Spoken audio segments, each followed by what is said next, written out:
Con el módulo de pediatría, lo que vamos a empezar a ver ahorita es uno de los temas que mejor me sale. Síndrome nefrítico y nefrótico en pediatría se resumen a dos enfermedades: glomerulonefritis postestreptocóxica y síndrome nefrótico idiopático o de cambios mínimos. Si te sabes esas dos enfermedades, no es que ya sepas toda la nefrología, pero ya sabes el 60-70% de todos los padecimientos nefrológicos que hay en la infancia. Y lo primero que hay que saber es que parte de las características que se presentan en estos síndromes es la hematuria. La glomerulonefritis, como tal, es la inflamación del glomérulo. Y este glomérulo, al inflamarse, va a perder ciertas capacidades y sobre todo va a empezar a excretar cosas que no debería excretar, entre ellas sangre. En fin, la hematuria puede ser macroscópica o microscópica, puede ser persistente o recurrente o aislada. Hay causas sobre todo de hematuria que vienen del glomérulo y hay causas de hematuria que no vienen del glomérulo, que vienen de la vía urinaria. Y hacer esa diferencia, sobre todo a nivel clínico, es importante porque las causas son muy diferentes, el pronóstico y el tratamiento cambia radicalmente. En China, cada vez que te ponen una vacuna, te hacen un examen general de orina. Y es con el fin de hacer un screening sobre todo de la glomerulopatía, que es más frecuente a nivel mundial y que se llama nefropatía por IgA. Quiero que te aprendas ese dato en específico porque es importante. La nefropatía o la glomerulopatía más prevalente a nivel mundial es la nefropatía por IgA. Lo mismo que pasaba en la púrpura de Henoch, donde hay una IgA que es anormal. Imagínate que naces con ella y además se va depositando poco a poco en tus riñones. Entonces, estos pacientes que tienen esta nefropatía por IgA, les da una infección regularmente en vías aéreas superiores o gastrointestinal, producen IgA, pero esa IgA es anómala, tiene este defecto en la galactolización y lo que sucede es que va y se adhiere sobre todo a las células del mensajio que se inflaman y esto produce que tengan hematuria. Entonces, el cuadro clínico típico de una glomerulonefritis postestreptocóxica es: te da la infección por el estreptococo, que es una cepa nefritogénica característicamente, y a las 2-3 semanas estás con hematuria. El paciente que tiene una nefropatía por IgA le da la infección, pero al día siguiente o el mismo día que empezó la infección, empieza con la hematuria. Eso es una cosa muy importante que quiero que entiendas. Pero ¿a dónde iba? Y es por eso que los chinos tienen también la mayor prevalencia de esta nefropatía, porque la identifican, es el hecho de que les hacen un examen general de orina y entonces encontraron que en niños sanos, aparentemente, entre los 6 y los 15 años de edad, en una muestra aislada podían tener hasta 2 a 5% hematuria microscópica. Se lo repitieron a los 2-3 meses y encontraron que la incidencia bajaba 0.5 a 2% y cuando lo repitieron a los 6 meses y al año bajaba hasta 0.1 a 0.6%. Por lo tanto, tener hematuria no siempre significa tienes un problema, pero es evidente que tienes que darle seguimiento a esa hematuria para poder corroborar cuál es persistente, recurrente o aislada. ¿Cuál es la diferencia entre una hematuria que viene del riñón y una que no viene del riñón? Los cilindros. La presencia de cilindros le llamamos así porque pasan eritrocitos a través de los túbulos y van adquiriendo esa forma. Y lo característico es que los veas en el examen general de orina como conglomerados eritrocitarios. Cuando la infección urinaria o cuando una piedra daña el urotelio, lo que vas a ver, uno, es presencia de coágulos en la orina, porque finalmente lo que excretas no son plaquetas en la glomerulonefritis, son glóbulos rojos. Por lo tanto, es una orina color Coca-Cola que no hace coágulos.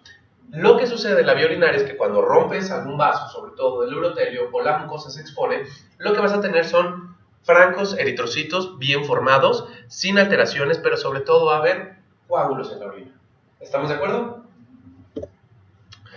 Las causas, sobre todo, de hematuria que debes de reconocer en estos pacientes son 3 principalmente: la glomerulonefritis postestreptocóxica, sobre todo la infancia; la nefropatía IgA, o conocida anteriormente como enfermedad de Berger, pero ya no le llamamos así, se llama nefropatía IgA y es la que te acabo de explicar, que es la más prevalente a nivel mundial; y la púrpura de Henoch-Schönlein para fines de NARM. Hay otras muchas causas, inclusive hay una hematuria benigna familiar que es porque la membrana basal es muy delgadita, mide menos de 200 nanómetros y estos pacientes tienen hematuria toda su vida sin ningún problema, ¿ok? No desarrolla nada. Por otro lado, tienes lo que es la nefritis hereditaria, que es esta enfermedad de Alport, que casi siempre, en 80% de los casos está, bueno, menos, 70% de los casos está ligada al X, entonces le da a los varones, y estos pacientes desarrollan enfermedad renal crónica terminal a los principios de los 20, 30 años. Pero estas enfermedades no son preguntables para fines de NARM. Lo que quiero que recuerdes son estas tres: postestreptocóxica, nefropatía IgA y púrpura. Hay causas de hematuria no glomerular, que son principalmente las que vienen de lo que son los cálices mayores o menores de los riñones, que son básicamente ya parte del urotelio, o en su efecto de las vías urinarias bajas. Hipercalciuria idiopática, esto es que saques un exceso de calcio, va a hacer que se condensen estos gránulos de calcio y puedan dañar o producir lesiones a nivel del urotelio, y esto, además de predisponer a litiasis renoureteral, va a predisponer a hematuria crónica. La otra situación que debes de considerar como causa más frecuente es la cistitis y sobre todo las infecciones de vías urinarias. Hay una infección por un virus que da una cistitis hemorrágica, además de una fiebre faringoconjuntival, y ese se llama adenovirus. El adenovirus es uno de esos pocos virus que causan problemas a nivel, sobre todo, vejiga. La otra situación y más frecuente es la E. coli. ¿Por qué? Porque da precisamente infecciones de vías urinarias. Algunas causas raras pueden ser el nefroblastoma o tumor de Wilms, que veíamos que era parte de esta triada de hipertensión, hematuria y masa abdominal palpable, en la cual, si bien es cierto, se presentan los tres juntos solo en el 30% de los casos, pues es una causa, sobre todo en menores de un año, que hay que investigar. Cambia de edad a edad, pero lo que quiero que recuerdes es que en el niño pequeño que está entre el 1 y los 5 años, las infecciones urinarias son la causa por mucho más frecuente, al igual que en el lactante y el escolar. En el recién nacido, los principales problemas son malformaciones congénitas de la vía urinaria, seguidas de alteraciones vasculares. Y como un breve repaso para que sepas de qué células y sobre todo de qué parte del riñón te estoy hablando, quiero que recordemos esto que es la anatomía.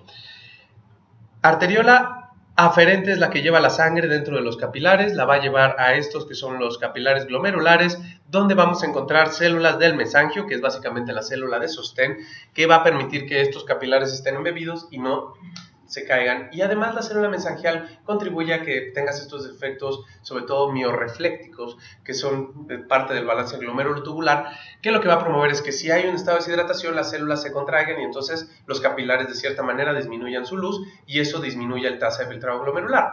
Por otro lado tienes lo que son estas células, que básicamente son el urotelio, son parte ya del epitelio tubular, y básicamente es el espacio que va a separar los capilares, va a estar dividido por esto que es la membrana basal glomerular, los podocitos y el espacio urinario, o conocido vulgarmente como cápsula de Bowman, que es donde está contenido todo el glomérulo.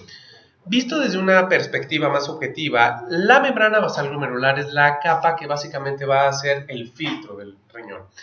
Este que está aquí es una definición básica de lo que es esta membrana basal glomerular. Estas son células endoteliales, aquí va la sangre, tiene fenestraciones muy bien delimitadas que básicamente se activan cuando hay un proceso inflamatorio y pueden aumentar su permeabilidad.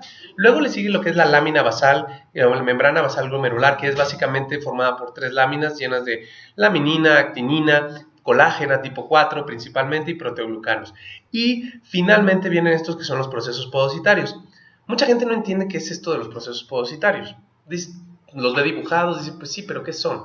Básicamente son células que están muy capacitadas y que, si bien pensábamos que no se podían reproducir, ahora sabemos que sí se pueden reproducir, pero sobre todo se activan con cascadas inflamatorias y además tienen efectos sobre todo neurogénicos y mecanismos sobre todo de inmunológicamente mediados.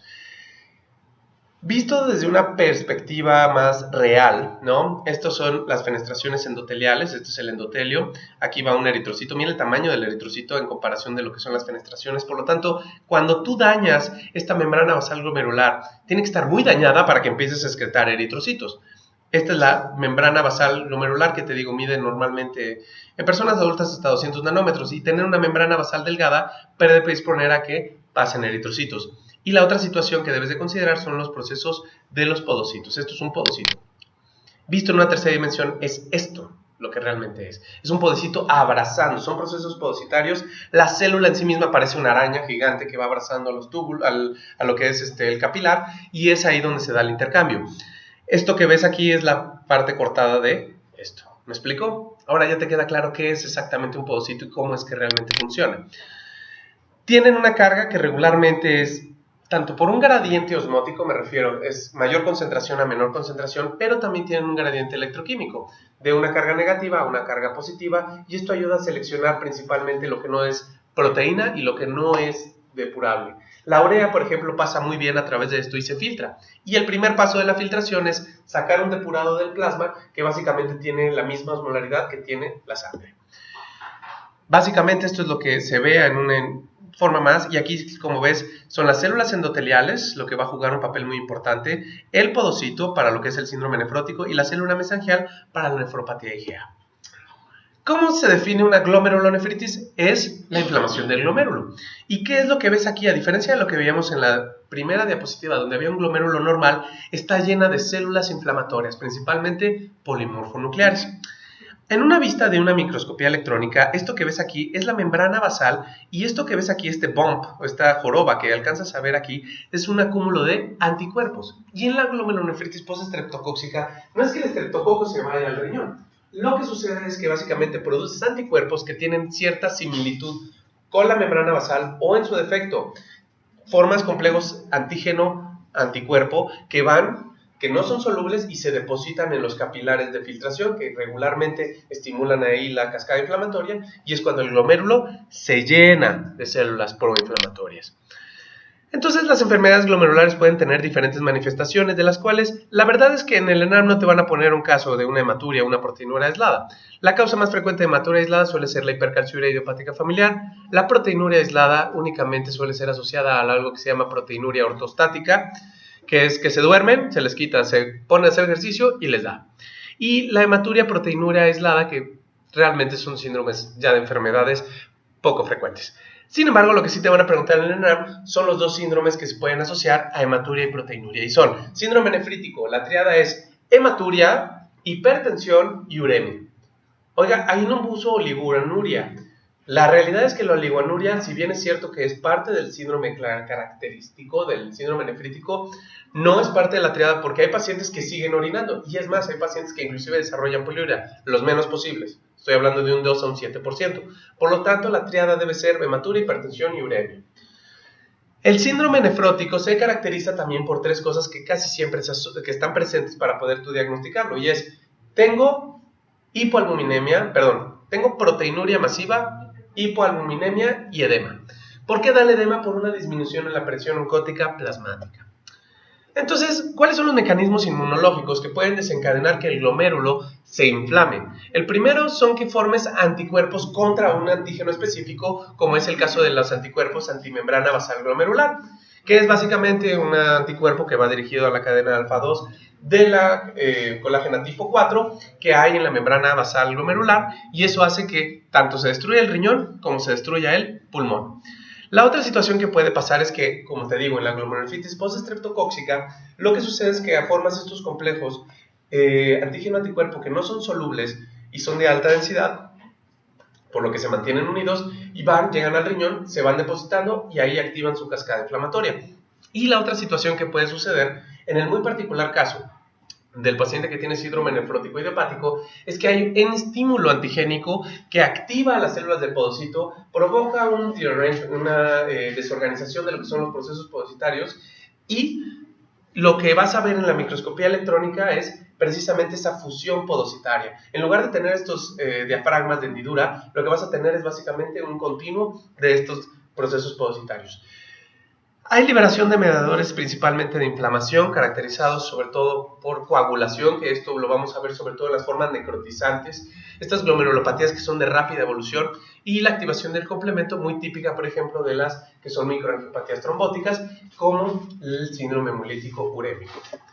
Entonces, visto ya un panorama muy global de lo que es una glomerulonefritis, la glomerulonefritis postinfecciosa es la causa más común de síndrome nefrítico en la infancia. Es más frecuente en las edades donde el estreptococo es más frecuente. Por lo tanto, si tú me dices una glomerulonefritis post-estreptocóxica en menor de un año, difícil. ¿Por qué? Porque el estreptococo necesita precisamente de la hialuronidasa y de que su receptor, sobre todo el ácido ciálico, se una a este tejido linfoide que antes de los 2 años no está desarrollado. Entonces, es muy raro que haya una faringoamigdalitis verdaderamente en un paciente menor de 2 años.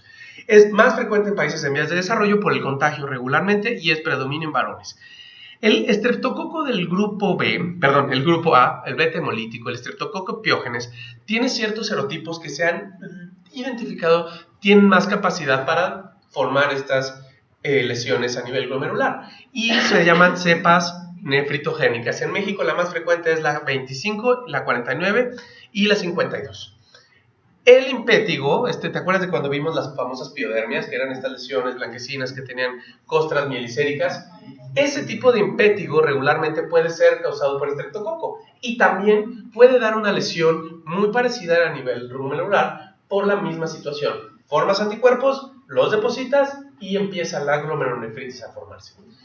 No confundas el término glomerulonefritis postestreptocóxica con la glomerulonefritis postinfecciosa, que suena igual, pero una está causada por el estreptococo. Sin embargo, prácticamente cualquier germen puede desencadenar una reacción antigénica muy similar a lo que sucede con la del estreptococo, y el estreptococo pneumoniae, el micoplasma y brucela son muy frecuentes. Me refiero, si quitas al estreptococo como el principal, que pueden llegar a desencadenar. Hepatitis B, rubiola y varicela también lo puede desencadenar, y algunos parásitos como toxoplasma. ¿Qué es lo que va a suceder? Entonces la faringoamigdalitis o infección cutánea se va a demostrar, el paciente va a tener sus molestias clásicas y en 2 semanas, en el caso de lo que es la faringoamigdalitis, o 3 semanas, 21 días, para lo que es las infecciones cutáneas, vas a desarrollar un antígeno que vas a exponerte a un antígeno que va a promover que formes anticuerpos. Estos anticuerpos los conoces y de hecho los mides. El anticuerpo, las antistreptolicinas, los hialuronidasa y antidesoxirribonucleasa, que básicamente antideneasa, que es como la conocen, antideneasa B. Así es como los puedes solicitar. Regularmente estos títulos están altos en nuestros pacientes, pero no es que entre más altos más te da la enfermedad, suele ser el tipo de antígeno al que te expones. Entonces, estos inmunocomplejos circulantes van a depositarse en los capilares glomerulares. Lo que va a suceder es que se va a empezar a cerrar el glomérulo porque se empieza a llenar de todo lo que son células inflamatorias.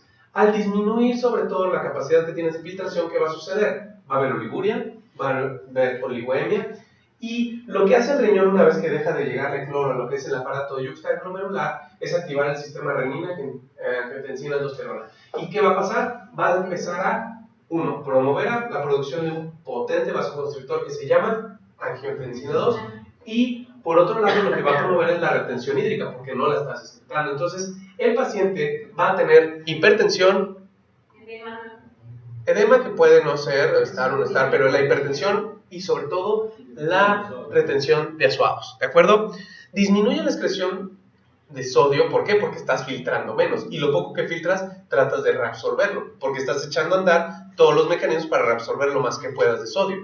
Y lo que era increíble de todo esto es que estos pacientes van a aumentar sobre todo su creatinina plasmática, pero ¿cómo crees que va a estar su complemento? Sobre todo la vía clásica que es activa, ¿cómo? Va a estar consumido, ¿no? Sí, sobre todo C3. C4 puede estar también consumido, pero en menor capacidad, que regularmente habla de la activación de la vía alterna. La vía clásica del complemento regularmente está desencadenado por la presencia de anticuerpos circulantes que básicamente van a servir sobre todo en las células que están opsonizadas, va a llegar y va a activar sobre todo la C3A, C5A y de ahí todo lo que es la cadena de destrucción de membrana, que va de la C5A a la C9. Y estos pacientes característicamente, una de las cosas que tienes que asegurarte que tienen que normalizar en el plazo de 2 meses es el complemento. Porque si el paciente persiste con hipocomplementemia, lo más probable es que sea no postestreptocóxica, que sea un lupus, que sea una membrana proliferativa. Entonces, ¿cuál es la lesión histológica? ¿Quiero que te la aprendas? No. Quiero que sepas que hay muchos polimorfonucleares, que es una lesión proliferativa endocapilar porque empieza dentro del capilar y después se vuelve extracapilar, o sea, está dentro de los capilares primero los anticuerpos, luego se meten a la membrana basal glomerular y luego llegan al espacio extracapilar. Lo que vamos a ver es básicamente lleno de células, principalmente polimorfonucleares, células mensajiales hipertrofiadas y sobre todo disminución de la luz. Si te fijas, aquí no pasan eritrocitos, está todo completamente colapsado. La forma de manifestación más frecuente suele ser el síndrome nefrítico, puede ocasionalmente nada más causar hematuria, o sea, la disrupción no es tan grave, puede dar un síndrome nefrótico, inclusive, o en menos de 2% de los casos puede dar una entidad que es extremadamente grave, que se le conoce como glomerulonefritis rápidamente progresiva, donde el paciente va a perder sus riñones en el plazo de un mes. Y no hay vuelta para atrás, porque esos riñones destruidos con esta es una forma de glomerulonefritis necrotizante, el paciente de no recibir a tiempo tratamiento pierde los riñones. ¿Cuáles son las manifestaciones?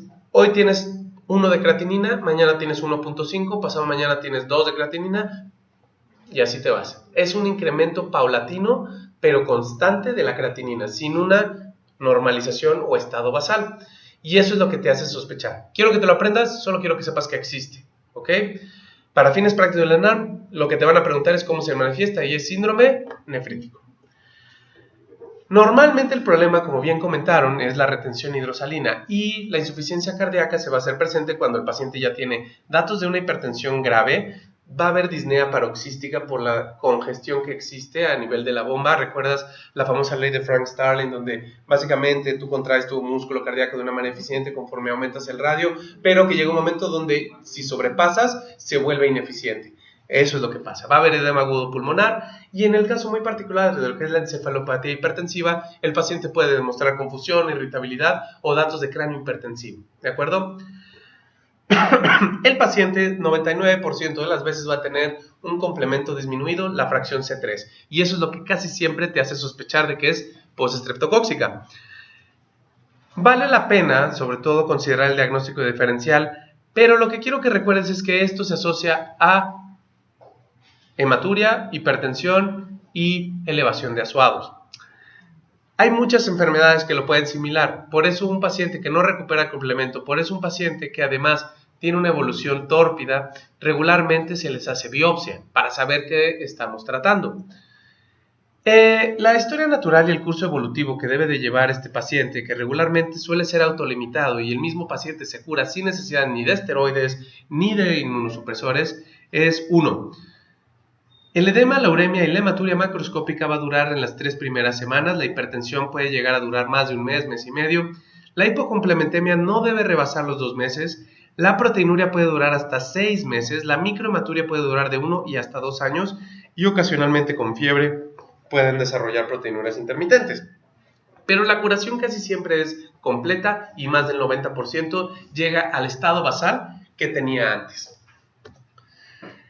¿Hay enfermedades que cursan con el complemento bajo? ¿Quiero que te las aprendas? No, pero sí en determinado momento. Si te ponen el caso de una adolescente, mujer, que tiene úlceras orales, que se le cae el cabello y tiene artritis y está con hematuria, no vas a poner, tiene una glomerulonefritis postestreptocóxica, vas a pensar inmediatamente en lupus, ¿de acuerdo? Que es una causa secundaria de glomerulonefritis. Sobre todo, y esto es importante considerarlo, la hospitalización solamente la requieren los pacientes que 1, tienen datos de emergencias hipertensivas, 2, que no orinan y 3, y más importante aún, que además tienen datos de complicaciones hidroelectrolíticas, ¿no? El que no orine un paciente condiciona que el paciente va a estar con todas las complicaciones de una enfermedad renal aguda. Si veíamos que casi siempre la sintomatología está dada por la retención hidrosalina, ¿cuál sería el primer tratamiento a considerar en estos pacientes? El diurético. ¿Cuál diurético? Regularmente lo que es la hidroclorotiazida, la espironolactona y los inhibidores de la enzima convertidora de angiotensina o el amiloride no son tan útiles porque necesitan excretarse en la orina para poder funcionar. Los diuréticos de asa se van unidos a la albúmina, pasan el capilar y llegan al capilar peritubular y desde la parte o la vía vasolateral pasan a lo que es la parte luminal. Por eso los diuréticos de asa todavía funcionan en estadios avanzados de enfermedad renal. Y el de elección es furosemide, ¿ok? No significa que por eso no le vas a controlar la presión arterial con algo. Los beta bloqueadores y los calcio antagonistas son el tratamiento de elección, sobre todo cuando tienes una emergencia hipertensiva. Sin embargo, para empezar a tratar la insuficiencia cardíaca congestiva que pueden desarrollar estos pacientes, los datos del edema y sobre todo las complicaciones tipo hipercalemia, debes de tratarlos con un diurético de asa. Si le pasaste una dosis de diurético de asa y no funcionó, lo más probable es que la segunda que le pases tampoco funcione. Y eso es porque tienes todos tus glomérulos llenos de células inflamadas. Entonces es cuando consideras diálisis. ¿De acuerdo? en ese orden de ideas. El nitroprusiato, ¿quién me dice algo del nitroprusiato? ¿Para qué sirve? Es un vasodilatador muy potente, tiene una vida media de 5 hasta 10 minutos y la ventaja es que lo puedes administrar de manera continua, en infusión, cubierto de la luz, y tiene una grave complicación. Si tú lo usas en un enfermo que no puede excretar el nitroprusiato, ¿qué sucede? Se acumula un derivado del cianuro que se llama tiocianato. Y regularmente también con las enfermedades renales agudas también se forma metahemoglobinemia, que como veíamos es una hemoglobina que no es capaz de transportar de manera eficiente el oxígeno. Entonces estos pacientes que tienen nitroprusiato, cuando tienen más del 5% de metahemoglobina o en su efecto no orinan en más de 24 horas si no tienes una terapia de reemplazo, lo mejor es quitárselo, porque lo que vas a empezar a hacer es empezar a tener estas complicaciones. La otra situación que puedes considerar, y esto normalmente no lo preguntan mucho, pero debes de saberlo, es ¿cuándo utilizas antibiótico? Sí, ¿tú le das antibiótico a un síndrome nefrítico postestreptocóxico? No es el estreptococo el que está dando el problema, entonces ¿para qué demonios le pondría entonces antibiótico? Lo correcto es hacerles un exudado faríngeo. Si ese exudado faríngeo crece un estreptococo con una cepa nefritogénica, le das tratamiento. ¿Por qué? Porque lo que quieres es evitar que ande esparciendo ese germen por toda la sociedad. ¿Me explico? Si me dio una vez un síndrome, una glomerulonefritis postestreptocóxica, ¿me pueden dar 2 veces? La respuesta es sí. Si te cae otra cepa nefritogénica, regularmente. Si te cae la misma, regularmente no. ¿Por qué? Porque tu activación antigénica y tu enfermedad es mucho más controlada. ¿Me explico? No te da la enfermedad en forma. Sin embargo, puede pasar la recurrencia. ¿De acuerdo? Yo tengo una duda. Dime. He visto que hay médicos que tratan, o sea, no por el cultivo, sino basado en las streptolicinas, o sea, pero pues es solo como un marcador. No. Las guías tal cual, esto te lo puedo asegurar. Lo que tienes que considerar siempre es, ¿tienes el germen todavía en la boca? Porque ¿qué tal si sí te di tratamiento? O sea, ¿qué tal que te dio la infección amigdalina? Pues obviamente recibiste tratamiento, ¿me explico? Normalmente lo erradicaste. El problema es que te expusiste a un antígeno que se fue depositando o que formó un anticuerpo de alta densidad. Por eso les haces un exudado. Si no creció nada, ¿a qué le vas a matar? ¿Me explico? Si crece otra vez ahí este estreptococo, mátalo para que no lo esté repartiendo entre la banda, ¿no? ¿Cuáles son los criterios de biopsia? Esto no lo han preguntado, pero sí debes de saber que un paciente que tiene una evolución rápidamente progresiva, tiene una hipocomplementemia que es persistente, o que después de 2 meses, más bien después de 4 semanas, la creatinina no ha regresado a su valor basal o muy cercano al basal, regularmente requiere de biopsia. ¿Cuándo lo voy a dar de alta al paciente? Cuando ya no necesite diurético, puedes darlo de alta con diurético, eso tampoco es un criterio, pero tiene que ser vía oral y tiene que tener el paciente una TA normal, ¿me explico? ¿Por qué? Porque sabemos que la recuperación puede tardar hasta 2-3 meses, completa. Cuando tienes la urea y sobre todo la creatinina que empieza a descender. Si la creatinina se mantiene igual de alta, es indicación de biopsia. Si va descendiendo, entonces asumes que el paciente va a ir mejorando. ¿Dudas o preguntas sobre síndrome nefrítico? La verdad es que es bastante sencillo. Lo que debes de saber son estas pequeñas nimiedades del diagnóstico. Si yo sospecho que un paciente tiene un síndrome nefrítico, ¿cuál es el abordaje que le tengo que solicitar? Bla, bla, bla, bla, bla, bla. Les voy a hablar como ustedes me hablan cada vez que me contestan. Bueno, el abordaje es bla, bla, bla, bla. Para que vean lo que se siente. Número 1. ¿Biometría hemática te sirve de algo? Sí. Si te llega un niño con una elevación de creatinina que no orina, puede ser una enfermedad renal crónica. ¿Me explico? ¿Y qué características tienen las estigmas de la enfermedad renal crónica? Anemia. Entonces la biometría hemática me sirve. 2. Llega con trombocitopenia, voy a pensar entonces, a lo mejor tiene un síndrome hemolítico urémico. ¿Me explico? Entonces la biometría hemática es útil. ¿Qué otro estudio de laboratorio que solicitarías? La química sanguínea. Necesito ver electrolitos séricos, necesito ver el nivel de creatinina y la urea. ¿De acuerdo? ¿Una gasometría me serviría? La acidosis metabólica severa que no responde al tratamiento es una indicación de diálisis, entonces las gasometrías son útiles. Si tengo un paciente que tiene edema agudo pulmonar, que tiene además otros datos, sobre todo de sobrecarga hídrica, es muy importante empezar a tratarlo. ¿Y qué situación podría condicionar que el paciente no orinara, tuviera hematuria y además tuviera hipertensión? Una cosa que se llama trombosis de la vena renal. Entonces, la trombosis de la vena renal te va a dar hematuria, oliguria y elevación de suados. Entonces, el ultrasonido, aunque mucha gente dice que no es estrictamente necesario, si el paciente tiene factores de riesgo como hospitalizaciones recientes, otras trombosis en otro sitio, es obligado descartarlo. ¿De acuerdo? Y el criterio de biopsia más importante es que, uno, o no normalice la creatinina o no normalice el complemento, porque eso casi siempre nos habla de una etiología secundaria. La glomerulonefritis rápidamente progresiva es una indicación y esas pocas urgencias de tengo que tomar biopsia y iniciar el tratamiento hoy, porque la elevación continua de la creatinina me indica que el daño es progresivo. ¿Dudas o preguntas? Y lo típico es el antibiótico, Necesitas primero un cultivo, asegurarte que el paciente tiene todavía la cepa y en ese momento se le da tratamiento. Si no tiene eso, no tienes por qué ponerle antimicrobianos. ¿Dudas o preguntas? Magnífico. Síndrome nefrótico idiopático y la lesión famosa de cambios mínimos. La característica sobre todo de estos pacientes es la proteinuria que va a desencadenar hipoalbuminemia y el edema secundario. La dislipidemia.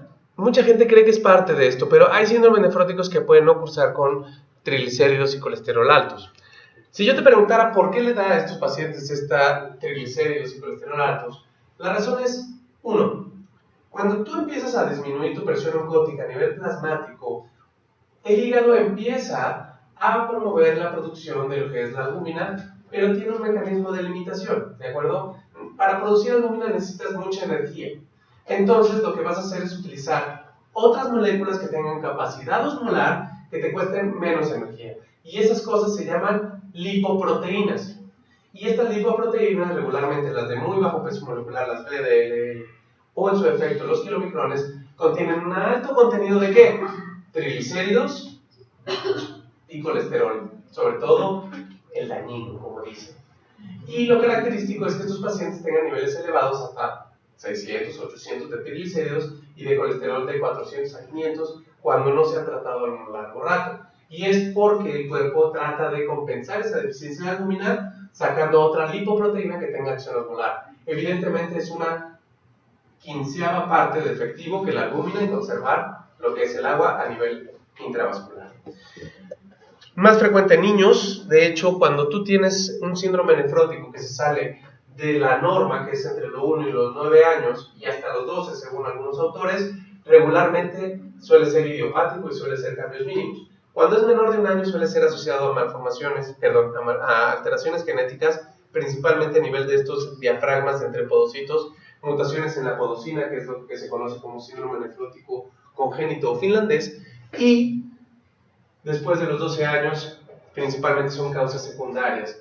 Lupus, cualquier otra glomerulopatía secundaria de enfermedad autoinmune puede ser. Ahora, la causa más frecuente es cambios mínimos en un 80% de los casos.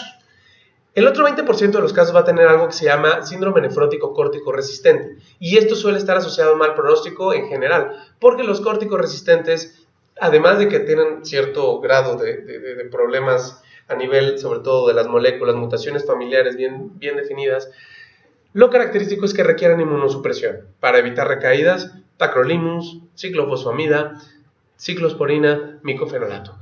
Si no funciona, son candidatos a una administración de otro medicamento que se llama rituximab. Pero si eso no funciona, la progresión de la enfermedad es inevitable y lo que haces es más bien estarlo preparando para el trasplante. Entonces, tener un síndrome nefrótico corto y resistente es de mal pronóstico.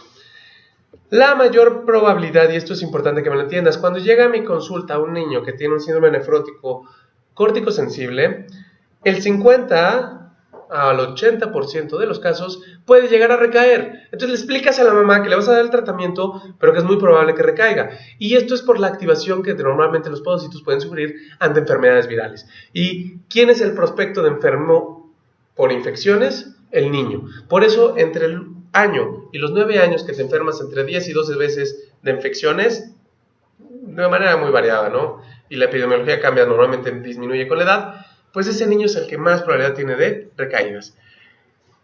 ¿Qué es lo que sucede? Y esto vamos a hablar un poquito más de lo que es fisiopatología. La proteinuria conlleva hipoalbuminemia. La hipoalbuminemia produce una disminución de la presión oncótica plasmática, lo que va a promover a una traslocación del fluido del espacio intravascular a el espacio extracelular. Y eso es lo que te va a dar precisamente el edema.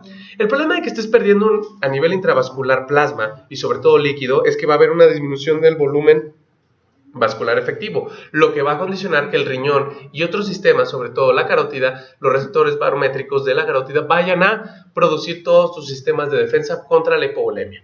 Activación del sistema renina-angiotensina-aldosterona, activación simpática y la vasopresina. Lo que va a promover es que haya una retención de sal. Por eso estos pacientes quieres disminuirles el edema, la primera medida que tienes que hacer es quítales la sal. Entre más sal coman, más sal reabsorben y más edema promueves. ¿Qué es lo que vamos a entender por síndrome nefrótico? Porque dices, bueno, ok, proteinuria, hipoalbuminemia y edema. La definición de esta, que son las guías CADIGO que salieron en el 2012 y que son prácticamente las que siguen vigentes, ¿sí? Dicen que tienes que tener más de 2 gramos sobre gramo de creatinina en lo que es la relación albúmina-creatinina para poder considerar al paciente con una proteinuria masiva. Cuando es menos de 2, lo normal es que el paciente esté en una proteinuria no nefrótica y eso suelen ser secuencias de una glomerulopatía. Cuando el paciente tiene más de 3 cruces en el examen general de orina o tiene una albúmina de menos de 2.5 gramos por decilitro, regularmente se considera hipoalbuminemia. Esto es universal, casi siempre esa es la definición que te piden, una relación albúmina-creatinina alta, más de 2000 o más de 2, dependiendo de las unidades que utilices, más de 300 miligramos o más de 3-4 cruces en el examen general de orina y una hipoalbuminemia hacen el diagnóstico. ¿Quiero que te los aprendas? No, tranquilo, no, nada más quiero que sepas que existen. No te lo van a preguntar en el ENARM. Esto ya es mucho más específico. Lo que sí debes de saber, cuáles son las características clínicas, ¿de acuerdo? Existe ya una vez que inicias el tratamiento las siguientes probabilidades. Que remita, esto es, que básicamente llegue a rangos normales la relación albúmina-creatinina. Que remita de manera parcial, que es que mejore por lo menos en cuanto a lo que tenía previo, más del 50%. Que no haya remisión, es que básicamente no mejoró ni 50% de lo que tenía de proteinuria. Existe lo que es el no respondedor o córtico resistente, que es, le doy el esteroide y después de 6 a 8 semanas, no hay mejoría. O sea, no se le bajó la proteinuria, ese no va a responder por muchos bolos que le pongas, por mucho esteroide. A ese hay que ponerle un tratamiento adicional. Las recaídas es que ya se te había quitado, ya había suspendido el esteroide y volviste a caer. ¿Ok? Así se define. Las recaídas frecuentes son las que me preocupan, porque más de 2 recaídas en el periodo de 6 meses o más de 4 recaídas al año son pacientes que también pueden tener mutaciones. Existe otro fenómeno extraño que también puede aparecer, que se llama el que es esteroide dependiente. Así como hay el córtico resistente que no responde, está este que le empiezas a bajar la dosis de esteroide y recae. Este también se debe de biopsiar, las recaídas frecuentes se deben de biopsiar y el que no responde se debe de biopsiar. ¿Hasta ahí te quedó claro? No quiero que te aprendas números, quiero que te entiendas las ideas. Si le das esteroide y responde, se llama remisión parcial o completa. Si no responde, se llama no remisión y lo que sigue es la corticoresistencia, ¿de acuerdo? Si recae más de 4 veces en un año, se llama recaidor frecuente. Y si depende de los esteroides para estar bien, se llama esteroide dependiente. Todo lo que se sale de la norma de remisión completa o parcial, se biopsia. ¿Hasta ahí te quedó clara la idea? Magnífico. ¿Cuál es la lesión histológica que se encuentra en esta gran serie que se hicieron precisamente de casi 2000 biopsias renales de muchos centros? 77% es cambios mínimos. Y se llama cambios mínimos porque lo que vas a encontrar es a la microscopía de luz, nada. Pequeñas proliferaciones mesangiales, a lo mejor alguno que otro neutrófilo por ahí perdido, pero no vas a ver realmente nada. Cuando les haces una microscopía electrónica, lo que vas a ver es la fusión de los podocitos. Y ahorita creo que quité la foto, pero no. Ahora, ya te dio el edema, ya te dio la proteinuria, ya te dio básicamente todo el cuadro del síndrome nefrótico. ¿Qué te puede pasar? Hipovolemia, ¿no? Quedamos que eso puede pasar, hay una depresión de volumen. La hipovolemia condiciona que hay un aumento en el hematocrito relativo y esto puede condicionar a trombosis. Además hay otro factor, estás tirando antitrombina 3, proteína C y proteína S en la orina. No nada más tiras albúmina, tiras también factores que son anticoagulantes. Entonces la trombosis es una de las complicaciones más frecuentes que te puedes topar en el síndrome nefrótico. La falla renal aguda es evidente, puede pasar hasta en un 20% de los casos, y la otra situación que es muy frecuente se llama infecciones. Parte del problema de que estos pacientes estén tirando tantas proteínas es que están tirando inmunoglobulinas, fracción C3 del complemento y además factores activadores de linfocitos. Entonces estos pacientes tienen un problema serio porque los gérmenes encapsulados, que básicamente son gracias a todas estas inmunoglobulinas que se opsonizan y después se retiran en el vaso o en los linfáticos, pues les pegan muy duro. Y además tienen otra situación, tienen ascitis. ¿Te acuerdas de la ascitis, que es parte del edema que se forma? Bueno, los pacientes que tienen una peritonitis primaria son pacientes con síndrome nefrótico, con cirrosis, con alguna situación que les condiciona ascitis y se infectan.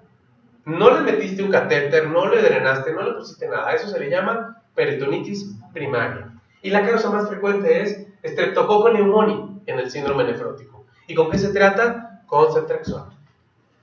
Ese tipo de caso es muy clásico en el paciente con síndrome nefrótico y puede ser preguntado.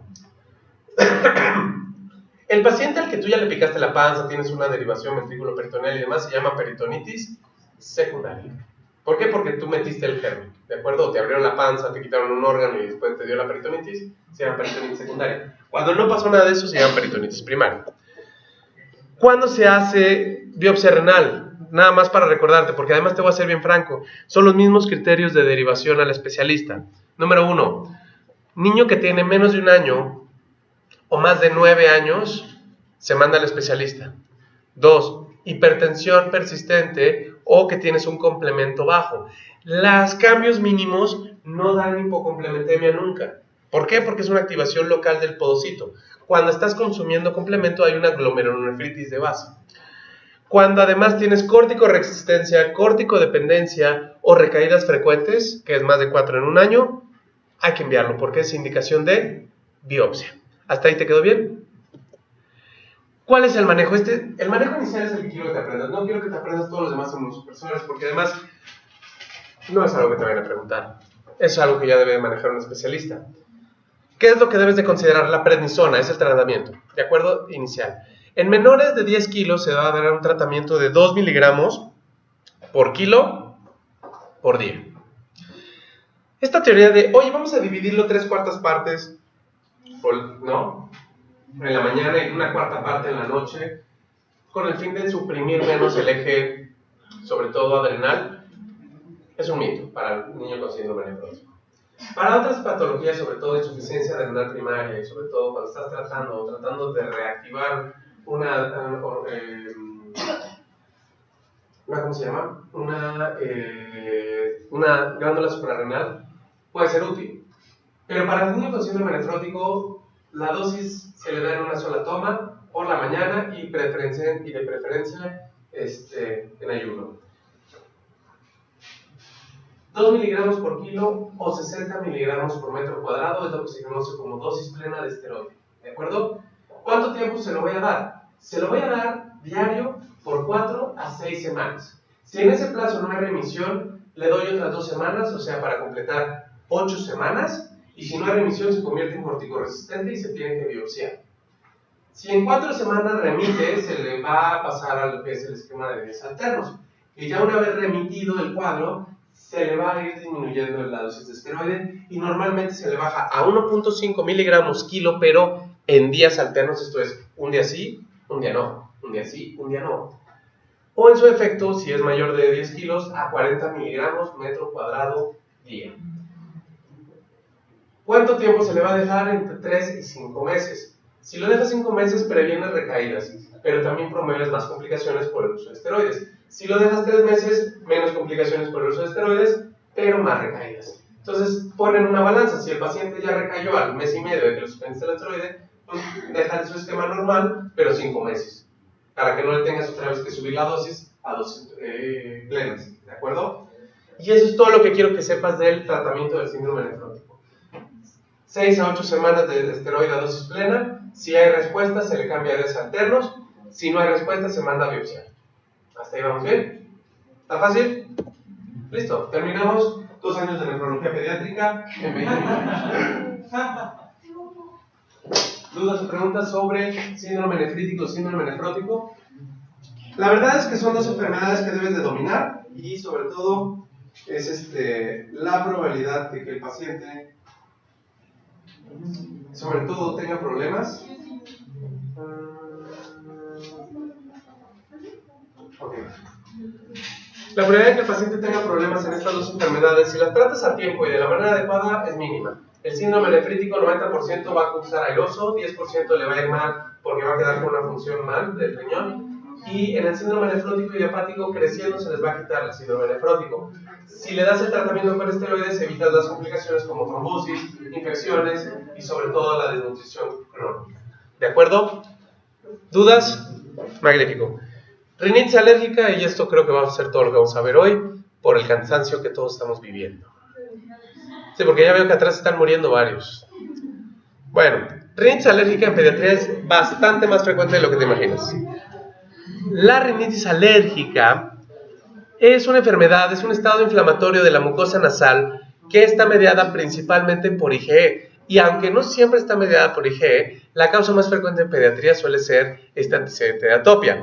Va a cursar con síntomas como rinorrea frecuente, prurito, estornudos en salvas, obstrucción nasal crónica y alteraciones en el olfato. Es la causa más común de congestión nasal crónica en niños. Muchas mamás, esa es su principal molestia. No, nunca se le quitan los mocos. Y le dan antibióticos, antihistamínicos y todo, y lo único que necesita es un tratamiento adecuado, precisamente evitar la exposición y darle un esteroide nasal. Pero bueno, es un motivo muy frecuente de consulta en atención primaria. Se han estimado que hasta 22% de la población general puede llegar a sufrir de rinitis alérgica en algún momento de su vida. Los asmáticos, 70-80% van a presentar rinitis alérgica concomitantemente. Y de los pacientes que tienen rinitis alérgica, 37% va a ser asmático también. Entonces, ambas cosas suena lógico, vengan conectadas, son parte del mismo epitelio, ¿de acuerdo? Va a bajar. 10 a 25% de la población, como ya habíamos mencionado, el antecedente principal es la atopia y ya esto lo habíamos mencionado. El antecedente familiar es quizá el antecedente que más te interesa. Señora, ¿usted es alérgica a algo? Sí, yo soy asmática, bla, bla, bla. Ya, no lo pienses, el niño tiene lo mismo. El que tenga antecedente de dermatitis atópica o asma también lo hace mucho más probable. El medio ambiente es un factor de riesgos. De hecho, esta enfermedad no es tanto de las zonas conurbadas. Esta enfermedad es mucho más frecuente en zonas urbanas. La presencia de mascotas, ácaros, insectos, hongos, sobre todo a nivel, sobre todo los que son acuáticos, bueno, los que tienen esta capacidad de, con la humedad, promover esta formación de esporas, característicamente son los que más problema dan. El tabaquismo, los gases, el humo, tapetes, peluches y humedad van a promover a que haya una reacción, sobre todo inflamatoria a nivel de la mucosa. Los factores principales son el factor genético, pero también el ambiental. Existe la estacional, que es la forma intermitente de esta rinitis, en la cual la IgE puede ser que no esté del todo presente más que cuando se expone a cierto determinado antígeno, y lo que es la rinitis alérgica perenne, que básicamente se producen síntomas durante todo el año y es la inflamación crónica que no remite. ¿De acuerdo? Alrededor de 20% de los casos son estrictamente estacionales, principalmente en primavera y en otoño, y el 40% es perenne, y el otro 40% tiene componentes mixtos. ¿Cuál es la fisiopatología? Y de hecho esta misma diapositiva te funciona para el asma, porque ¿qué crees? Es básicamente la misma fisiopatología. Entra un alergeno a lo que es la barrera de la mucosa, precisamente está de cierta manera, tiene cierta predisposición para captarlo, pero sobre todo para reaccionar ante este alergeno. Hay una fagocitosis por esta célula dendrítica que lo característico es que active a la célula TH2. Esta célula TH2 va a activar al linfocito B que va a producir anticuerpos, principalmente IgG. Y el paciente va a producir anticuerpos específicos contra este marcador alergénico. ¿Qué va a pasar con la reexposición? Que inmediatamente estos IgE se van a unir a este alergeno, va a activar principalmente células, mastocitos, basófilos y eosinófilos. Y estos se degranulan, empieza la reacción a nivel local y que puede llegar inclusive en un pequeño porcentaje a ser una reacción sistémica. El problema de que ya te hayas expuesto y hayas acumulado algo de citocinas es que las citocinas van a traer otras células, además de los mastocitos, los basófilos y los eosinófilos. Van a empezar a llamar polimorfonucleares y células linfocíticas. Y el problema es que ahora la reexposición va a hacer que cualquier estímulo, que aunque no era el mismo alergeno, empieces entonces a, otra vez, tener los síntomas. Y esto es muy característico de estos pacientes. Por eso el esteroide nasal es lo que vino a cambiar radicalmente la forma de vida de estos pacientes. Sí, les dábamos antihistamínicos y le ayudábamos con los síntomas agudos, pero la inflamación seguía ahí persistente. Entonces el esteroide lo que hizo fue quitar esta reacción retardada y persistente de inflamación local, y entonces el paciente empezó ahora sí a respirar como debería. El polen, los hongos, los ácaros y los insectos, ¿no? Es quizá una de las cosas importantes a reconocer como factores desencadenantes. Esto que está aquí es un ácaro, ¿no? Son pequeñitos, no creas que es muy grande. Y hay diferentes formas de rinitis, y esto es para fines prácticamente de lo que es el diagnóstico diferencial. Ahora, ¿quieres que te diga cuál te van a preguntar al ENAR? Rinitis alérgica.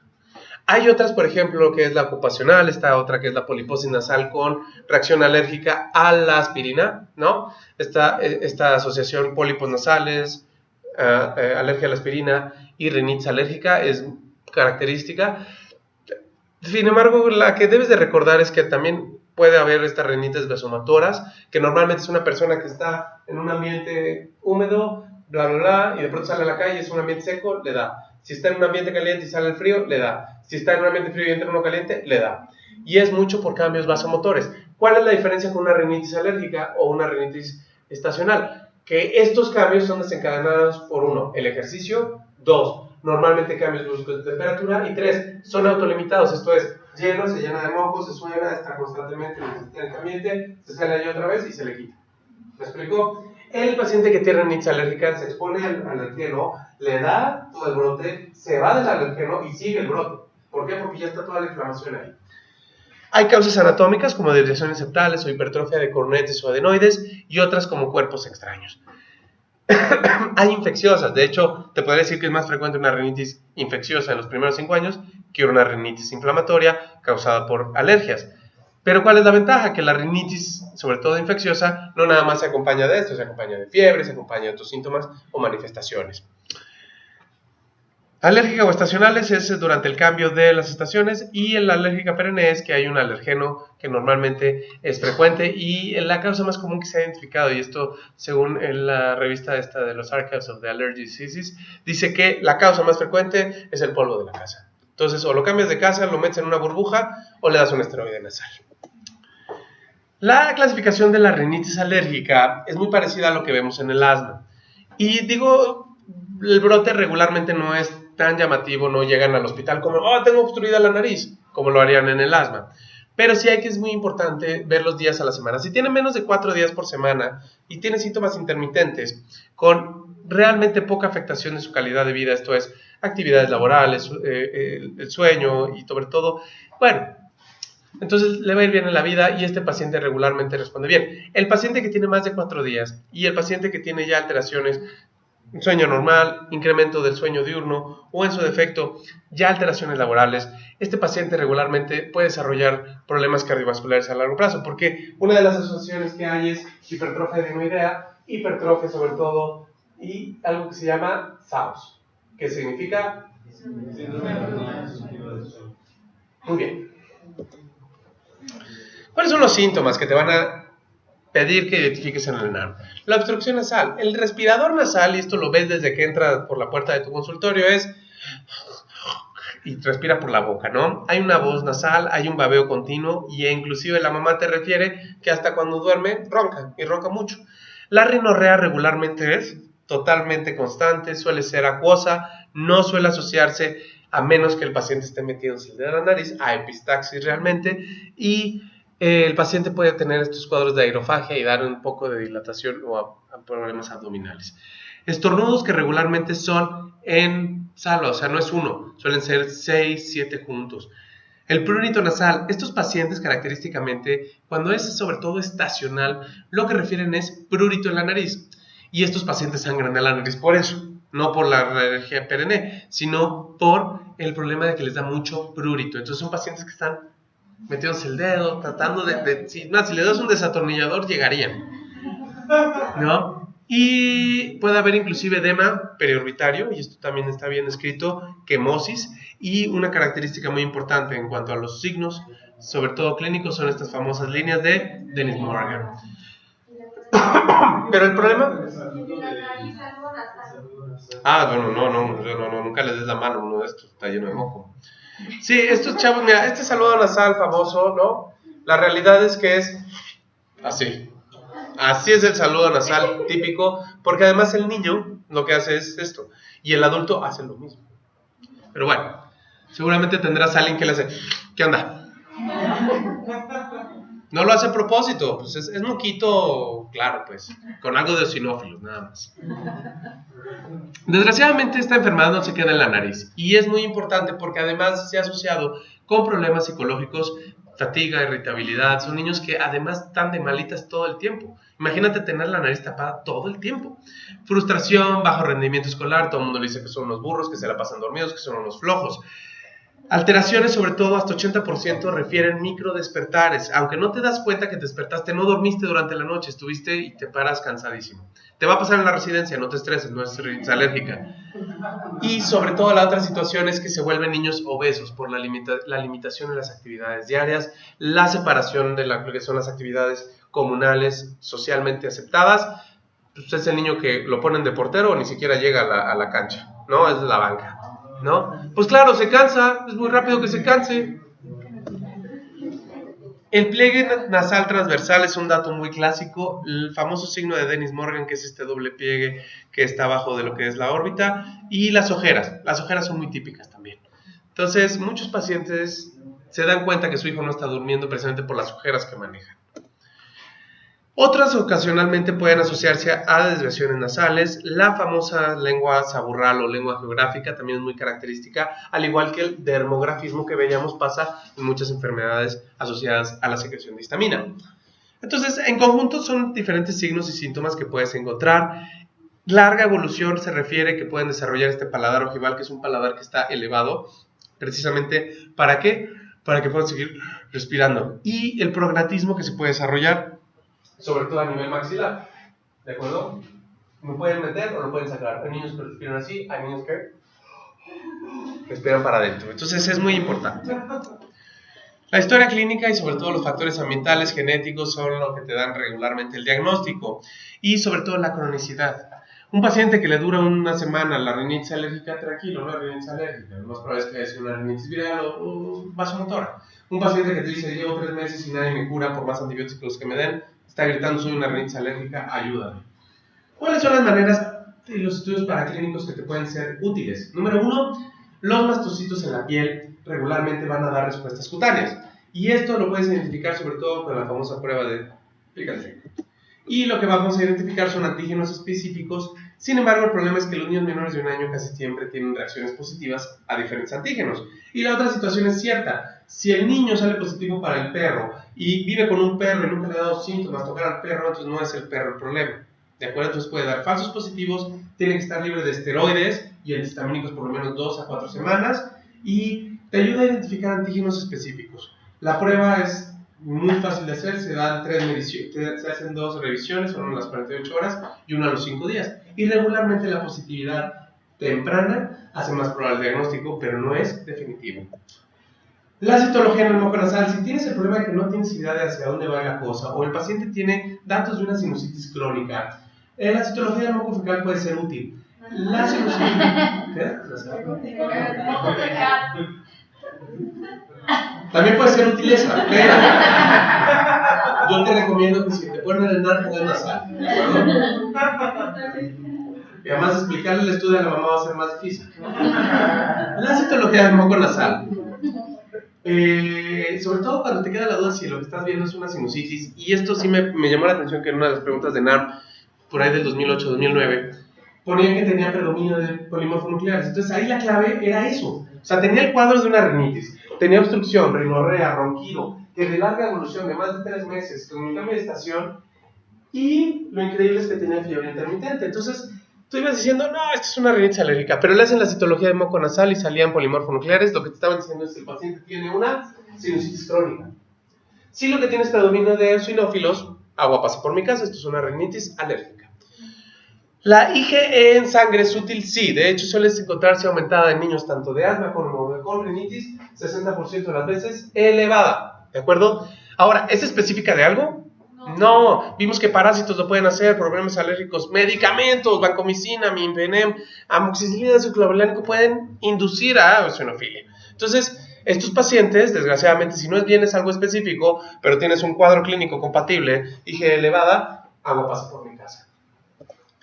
Endoscopía, normalmente en pacientes que ya tienen datos de hipertrofia e hiperplasia, sobre todo de estos senos paranasales, puede ser útil, sobre todo para detectar hiperplasia adenoidea o en su defecto desviaciones septales importantes o granulomas, que en unas enfermedades, por ejemplo el famoso Church-Strauss, pueden hacer granulomas en la enfermedad de Wegener, que ya no se llaman así, poliangiitis con eosinofilia o poliangiitis con granulomatosis, pueden dar cuadros clínicos de rinitis y sinusitis crónica y el paciente no tiene nada de alérgico, lo que tiene es una enfermedad que va a comprometer su sistema inmune y sobre todo va a tener influencia en el pronóstico. Radiografías regularmente te sirven para el abordaje sobre todo del paciente que ya más grande, que sobre todo sospechas una sinusitis. Las 3 visualizaciones que puedes ver, recuerda que el niño menor de 5 años solo tiene permeabilizado 2 senos paranasales y el último en desarrollarse es el seno esfenoidal. Los senos esfenoidales, los senos etmoidales y los senos maxilares son los primeros en desarrollarse los primeros 5 a 7 años.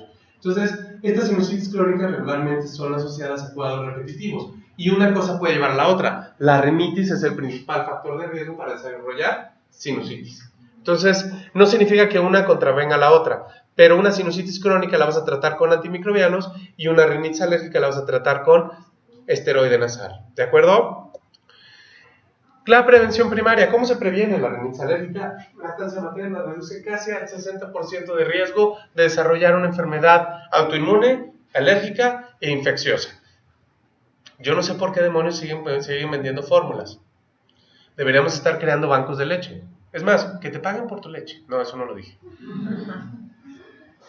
Evitar la restricción de antígenos durante el embarazo funciona y de hecho pensábamos que el problema era mamá se come cacahuates mientras está dando seno materno al bebé y entonces pasa ahí algún antígeno que el bebé hace que desarrolle, pero se ha visto que desde el embarazo la mamá que está consumiendo este tipo de, sobre todo si tiene antecedentes familiares, puede aumentar el riesgo de que el paciente tenga este problema. Entonces, si la mamá es atópica o el papá es atópico, restríngele durante el embarazo pescado, mariscos, nueces, cacahuates, frutos secos, muy bien. ¿Y qué? Fresas, chocolate. Ay, pobre señora. Bueno, la eliminación del humo ambiental y sobre todo la exposición temprana a ácaros. ¿Cómo puedes ayudar a disminuir la concentración de ácaros en tu cama? Porque te voy a decir algo, tienes ácaros en tu cama. Una de las medidas que está bien demostrada ayuda es meter al congelador durante 6 horas la almohada. Le pones en una bolsa, no quieres que salga llena de comida, lo que quieres es evitar la concentración y esta medida únicamente. Obviamente la señora se tiene que hacer de peluches, siempre hago un comentario aquí, pero no lo voy a hacer por tiempo. Los peluches, sobre todo las cobijas que están afelpadas, acolchonadas, guardan muchos ácaros, pero sobre todo lo que más respiras es lo que tienes en la almohada. Entonces meter esto a una vez a la semana durante 6 horas al congelador reduce en un 60 a 80% la cantidad de ácaros que tienen. Y esta única medida puede ser útil para reducir los síntomas, el score de síntomas de un 30 o 40%. Entonces, ¿es útil? ¿Vale la pena? ¿No? Y 2, mujeres, esto es un consejo para ustedes. Si nunca le regales a tu novio un peluche, son inservibles, no es un buen regalo. O sea, la verdad, sí, tal vez a ti te gustan y te parece que es buen regalo y dices, ay, mi vida, qué bueno, pero no, a mí no me interesa un peluche, dame un PlayStation 4. Solo guardan ácaros. Bueno, el tratamiento. ¿Cuál es el tratamiento más importante a considerar? Si el problema son la secreción de gránulos, ¿qué hay que hacer? Antihistamínicos. El antihistamínico debe estar principalmente presente casi todo el tiempo. Oiga, pero ¿a poco 4 semanas lo puedo usar años, si es necesario? El antihistamínico regularmente, si es un bebé, si es menor de 1 año, menor de 2 años, suele ser no sedante. Y es más, los niños más grandes también se recomiendan no sedantes. ¿Por qué? Porque lo vas a dar antes de ir a la escuela. Entonces le estás curando una cosa para no meterlo en otro problema. Los esteroides son muy variados, regularmente la budesonida, mometasona, fluticasona y la beclometasona son los más vendidos por una simple y sencilla razón, están en México. Los descongestivos, principalmente derivados de catecolaminas y estos, la verdad es que el otro casi no se usa, pero lo que es la famosa oximetazolina es útil para el tratamiento agudo sintomático. Después de 10 días, el paciente, además de que requiere más dosis, esto es, forma un efecto de dependencia, hacen efectos de rebote tremendos. Entonces al paciente no se le tiene que acostumbrar a usar esto de manera rutinaria. Es únicamente para la exacerbación y no más de 3 a 5 días en el paciente pediátrico.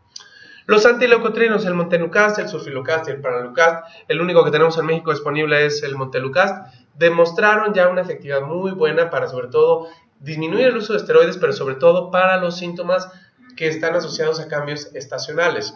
Los anticolinérgicos, la mayor parte de los antihistamínicos que ayudan a disminuir la secreción del moco en un ambiente no alérgico es por su efecto anticolinérgico. Entonces, a veces cuando les da gripe y le dejan loratadina al paciente, no tiene sentido. Si quieres realmente disminuir la producción de moco, tienes que dejarlo uno de primera generación que causa sueño, pero que tiene efecto anticolinérgico. El bromuro y el platropio inhalado funciona y tomado, pero realmente el bromuro ha cambiado mucho porque ya el Montelukast demostró una superioridad inmensa.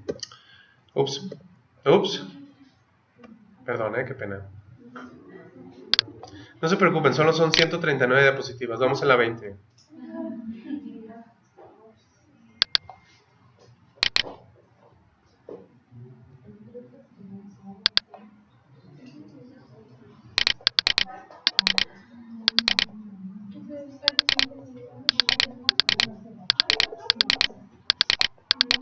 Ok, aquí.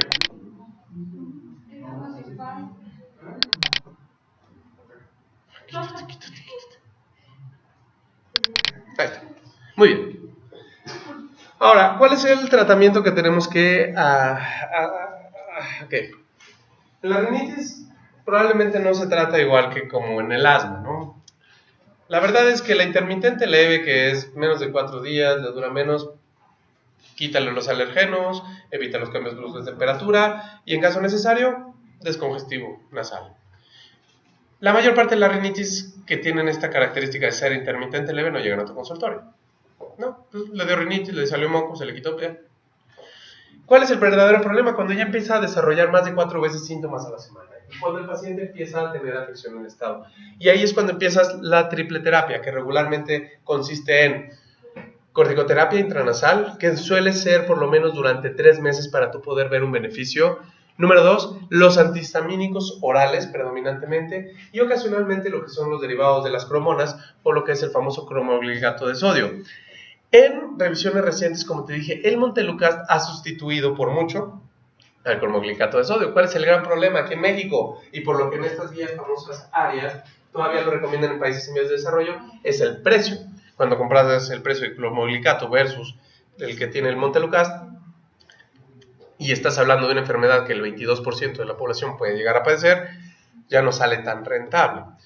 ¿Qué es lo que dicen las nuevas guías? Básicamente es, 1, si es intermitente leve, antihistamínicos orales, sobre todo en cursos de medio de 15 a 30 días, asociados a descongestivos en el caso de que haya un evento agudo.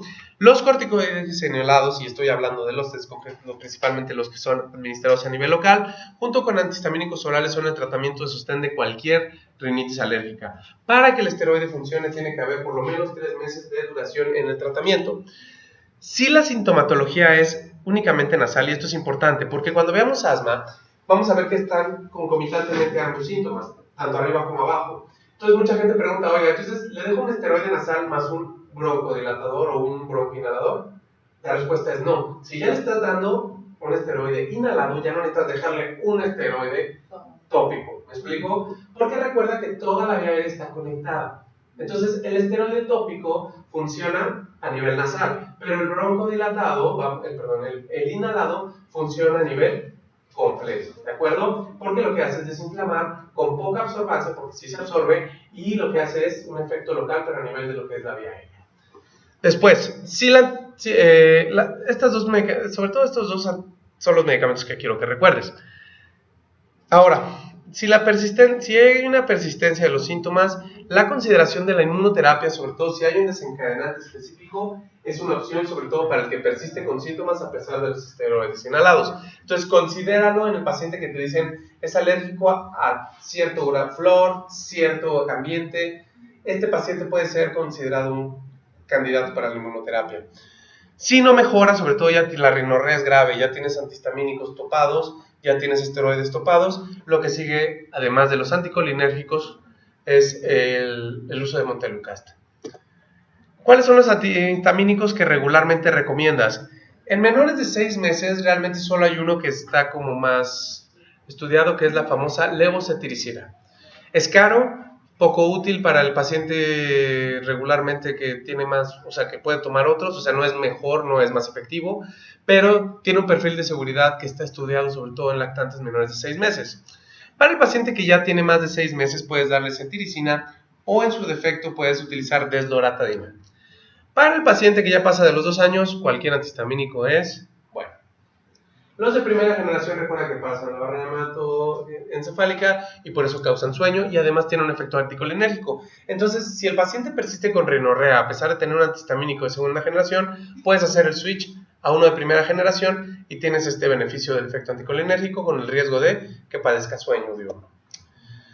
Los glucocorticoides regularmente son más eficaces, sobre todo en reducir los síntomas nasales, que los antihistamínicos, pero tiene que ser a largo plazo. Hay una pregunta que me pareció increíble en uno de los ENARMS, que decía que el paciente tenía una rinoconjuntivitis alérgica y te decía, ¿cuál es el tratamiento de elección? El tratamiento de elección se llama furoato de fluticasona, que además tiene efectos sobre los síntomas oculares y nasales. Entonces, venía la famosa beclometasona, había antihistamínicos, venían tal, pero el tratamiento de elección si hay rinoconjuntivitis es fluticasona, ¿de acuerdo? No te olvides. El uso de los esteroides, además de que desinflama, puede prevenir sobre todo sinusitis crónica, otitis medias de repetición, porque finalmente el tener tanto moco condiciona obstrucciones de la trompa de Eustaquio. No de Falopio, de Eustaquio. El cloromorglicato disódico, de acuerdo, junto con los antihistamínicos y los corticoides intranasales, suelen ser casi siempre la respuesta a los problemas del paciente. La inmunoterapia está indicada solo para cuando tienes ya un factor desencadenante específico y lo que haces es mezclar esteroides, antihistamínicos y la inmunoterapia progresivamente. En una de las preguntas que también hubo es en este paciente que, bueno, estaba lactando, tenía rinitis y cuál era el antihistamínico de elección. Y la respuesta correcta era la desclorferinamina. Nunca lo he dado yo, la verdad. Pero esa es la respuesta correcta que dicen las famosas guías AREA, ¿de acuerdo? Para el embarazo, el perfil de seguridad y para la lactancia, a la embarazada le vas a dar desclorferinamina, ¿de acuerdo? No es DEX, es DES. ¿Cuál es la ventaja, sobre todo de los esteroides? Que la biodisponibilidad sistémica cambia, ¿de acuerdo? Los pacientes normalmente que utilizan esteroides tópicos a nivel intranasal tienen que tener una mínima absorbancia para que tengan lo menos posibilidad de complicaciones sistémicas. ¿Cuáles son los más ocurridos? La mometasona, la fluticasona. La budesonida, por ejemplo, tiene una biodisponibilidad, esto es una absorbancia de hasta el 40%. Y la triamcinolona, o la bectometasona, tiene hasta de un 50%. Entonces, si es únicamente el problema es a nivel nasal, el esteroide tópico indicado sería mometasona o fluticasona si hay síntomas oculares. Si el paciente ya tiene asma, tiene unos datos francos de una afección en todo lo que es el árbol tráqueo bronquial, tienes que tener uno de mayor biodisponibilidad. Y en este muy particular caso, ¿por qué crees que utilizas el budesonide? Por la biodisponibilidad que tiene. ¿De acuerdo? Preguntas de NARMES, ya tienes al niño, ya lo trataste, ya le diste antihistamínico, ya le diste esteroide nasal, ya le diste sus pruebas cutáneas, ya viste que tiene IgE elevada. ¿Qué es lo que sigue? ¿Cuándo derivarlo al especialista? Número 1, si hay sospecha de patología estructural, se deriva. Rinitis hormonal, se deriva. Rinitis de rebote, se deriva. Rinorrea unilateral sanguinolienta. Rinorrea unilateral sanguinolienta, ¿qué puede ser? Pólipo, exactamente. O cuerpo extraño. Eso es muy típico también. Es que nada más me sangra este lado y me duele y me arde y me quema y sí, tiene un juguetito ahí, ¿no? O una semilla, eso también es muy típico. Otitis y sinusitis de repetición. O sea, el paciente que ya tiene sinusitis crónica, una otitis media crónica, directamente al especialista. ¿De acuerdo? Y fin de la clase. ¿Dudas o preguntas sobre rinitis? Sí, yo sé que hoy estuvo rodo, les pido una disculpa, pero además saben que empezamos muy tarde y tampoco quiero que se vayan muy tarde. Entonces, ¿les parece? Hagamos lo siguiente, el siguiente miércoles, en lugar de llegar a las 4, les prometo que mejor empezamos a las 5 y terminamos de Brasma para que los grupos estén regularizados. ¿Les parece? Pero lleguen a las 5, ¿no?